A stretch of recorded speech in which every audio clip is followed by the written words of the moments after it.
There's a ton of paid apps that you can use for your Amazon business to help you grow your Amazon business. And that's cool, but what about all the free stuff that you can also get access to? What about what's going to work best for you to help you run your business, your Amazon FBA business that's free?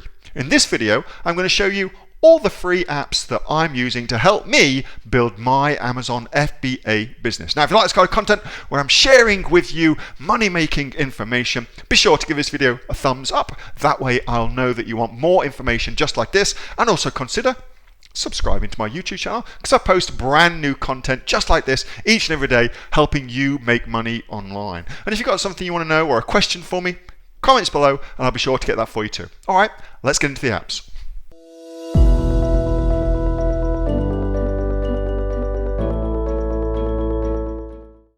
These are all the free Google apps that I use in my business to run and manage my business. Okay, so we use Google Apps for Business, which gives us a whole raft of different things. We use that for emails as well. That doesn't mean that you have a Gmail account, although you could. What it means is you can have multiple different email addresses running from the one account. So if you're a solopreneur right now and you want to have different email addresses set up, so you might have wholesale at whatever your brand name is, sales at, customer service at, that sort of thing. You can have them all coming into the one place super easily using Google Apps, okay? And that's one of the reasons I love using it. And then of course you can also use from there calendar. You can use Google Docs and Google Drive, which we use heaps. You can use Google Meetings, which we don't use. We use Zoom, but it's got all those different things in it. Google Apps, I think, is about $5 a month, something like that from memory. It's been ages since I signed up for it. The other thing I use is Google Trends. I use this all the time. Just go and look what's trending in your own particular area, in your own particular niche. Go and see what's trending. Keep yourself up to date with what's going on. Super easy using Google Trends, and and you'll know exactly what people are searching for. Google Analytics is only useful. So analytics is a way that you get to know what's happening on the websites that you own, but it's only useful, for instance, if you've got a WordPress website or a Shopify website or something like that. You cannot use it with Amazon because Amazon does not allow you to put the right code onto their website. So you can't use it with Amazon. But if you've got a Shopify site or a WordPress website, something like that, absolutely, Google Analytics is the bomb. We use it heaps. We also use this heaps as well. So page speed insights. If you've got a Shopify website, you should absolutely put your Shopify website URL into here to see how your Shopify site does. You'll be amazed what happens. And websites that are slow to load cost you thousands of dollars. And so if you put a website in here, a URL in, it will tell you why it's slow to load and offer you solutions to fix it. Really simple. You don't need to pay somebody thousands of dollars to do it. Just put them in here. It's free. You'll get told what it is. Google AdWords. We use this heaps for every single business I'm involved in. We use Google AdWords. Every single one of the businesses I'm involved with, we use Google AdWords. It's still, I believe, arguably by far the best bang for your buck as far as paid traffic goes.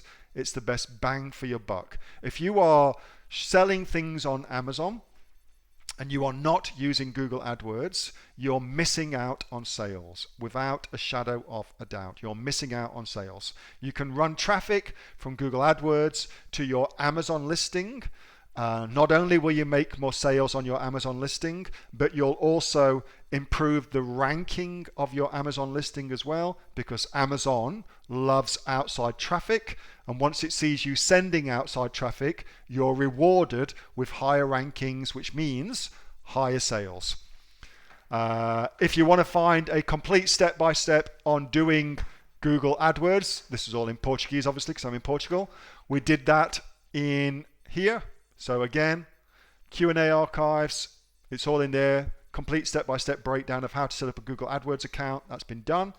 So you can do that. Google Translate, I sell all over the world.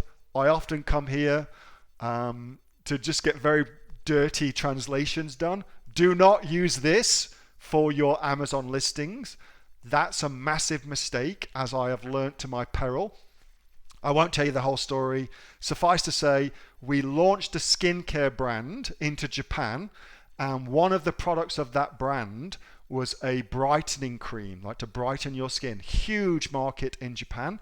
And we use Google Translate to translate the listing. Turns out one of our bullet points in effect said, rub this excrement onto your face to enjoy the daily glow. I shit you not. So we use Google Translate to do that. We translated it into Japanese, and somebody said to us, hey, do you realize that your listing says this? And we were telling people that our product was excrement and they should rub it on their face. Suffice to say, that product didn't work. So don't use it for that. But it was really good for all other things, okay? And then we also use Google Docs, and I use those heaps. And the thing I really love about that is it will allow you to collaborate on a document with your team or your outsourcers. It allows collaboration really, really easily, and that's a super important thing. Any other things I want to show over there? Oh, Google Alerts. You should absolutely set up alerts for your brand name on Amazon. If somebody starts talking shit about your, or excrement about your brand name online, you want to know about it immediately. So you can go in there, find out what's going on, see if you can help the situation. Okay, so set up an alert.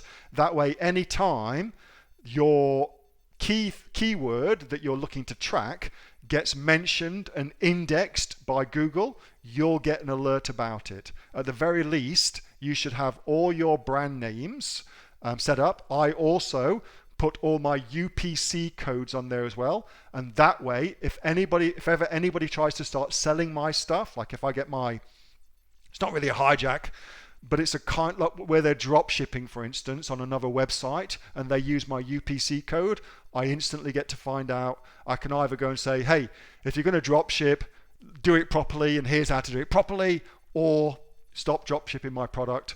Don't do that. So, but I usually say, here's how to do it properly, because I like it when they drop ship. It's awesome. That was a video from my regular Monday night Q&A session with the members of the Aussie Online Entrepreneurs. We are the fastest growing e-commerce community right here in Australia. Over 2,600 members from Australia and some other countries as well. We let some other folks in with sales of over $50 million on Amazon this year alone. If you'd like to find out more about what we do and indeed come and join us so you can learn too, then get yourself off to www.aussieonlineentrepreneurs.com.au. The link is in the description, and I'll see you on the inside.